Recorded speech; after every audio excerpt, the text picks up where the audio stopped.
to another episode of Living with Legends.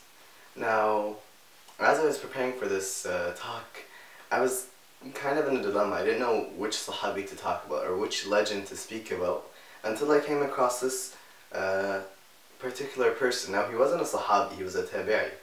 So he came after the Prophet ﷺ and he never saw the Prophet. So that's a similarity between us. So we can relate to him even more. And what I really liked about his story is how much Iman he had, how he believed in Allah so much and did everything for his sake. He sacrificed so much for him, yet was so thankful for everything he still had. Now the Tabi'i I'm going to be speaking to you about today is Urwah ibn Zubair.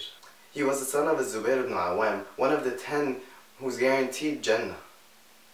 Now, subhanallah, Urwah had a very, very good looking son by the name of Muhammad. And he'd take him around with him wherever he'd go. So one time he was invited to one of the kings.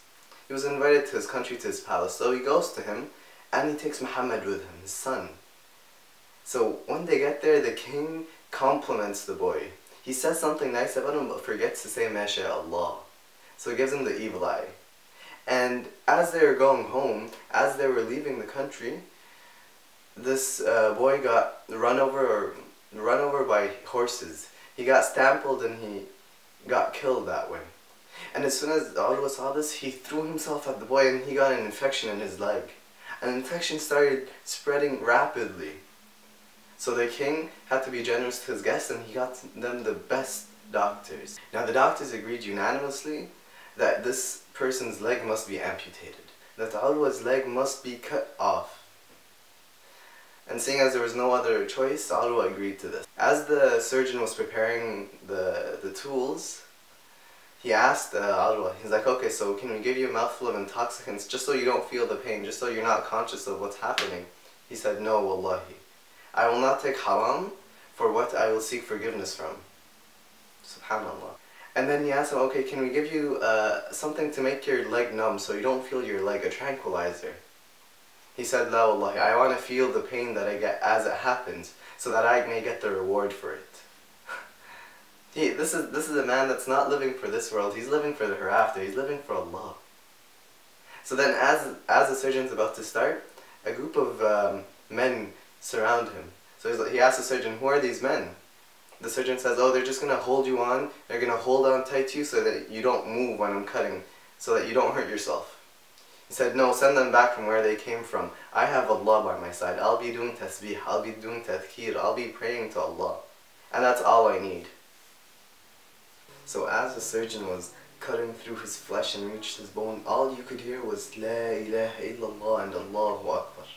Subhanallah. Look at this. This is a man who's truly living for Allah and not for himself. He's living for the afterlife and not for this dunya. After they finish cutting off the leg and amputating it, they pour some boiling water on it to seal the wound, and Urwah goes into a deep, deep sleep. And when he wakes up, he summons for his leg, and when he gets his leg, he looks at it and he says, Wallahi, I have never used you. Wallahi, by the one who mounted me onto you, I have never used you to go to any place that Allah disliked. And then he ordered for it to be perfumed, washed, and buried in the Muslim graveyard. Just as a side note, every day in his life, Urwah would recite a quarter of the Quran from the book during the day, and he'd recite a quarter of it during the night from his memorization. Now he did that every single day, except for that one day when he went into deep, deep sleep. So he had this ritual that he used to do, he had this good deed that he used to do every single day, and nothing stopped him from doing it except when he was unconscious. So going back to the story, Urwah then was carried back to his country, or he's carried back to his city, and everybody was giving him their condolences. You know, it's going to be okay, everything's fine, you know, say alhamdulillah. So he got up and he stood in front of everybody and he said, do not fear for me, for Allah has given me 4 sons and taken 1 back and left me with 3. So to him is the praise. And Allah has given me 4 limbs and taken 1 and left me with 3. So to him is the praise. And surely, if Allah were to take anything from me, He'd leave me with more. Subhanallah, and if you were to sacrifice anything, then Allah would reward you. Now the best advice he received was from Ibrahim ibn Muhammad. He went to him and he said, "Glad tidings to you." And he told him, "One of your sons and one of your limbs have preceded you to Jannah, to heaven. And surely the rest will follow. So have patience." And then he continued to say, "Allah has remained with us what we need of you, i.e. your wisdom, your knowledge." Subhanallah, look at the way they used to think about everything. He lost a son and a limb, yet he was thankful that he had 3 others. This optimistic point of view, this way that they thought of everything is truly what we need nowadays. We need to thank Allah for everything that we have. We need to realize the blessings that we have. Look at what's happening in Syria nowadays. Look at what's happening in Somalia, in Palestine, everywhere around the world.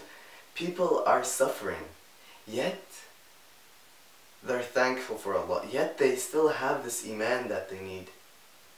And many of us have everything that we desire, but we're still not happy. We're still not content with our lives.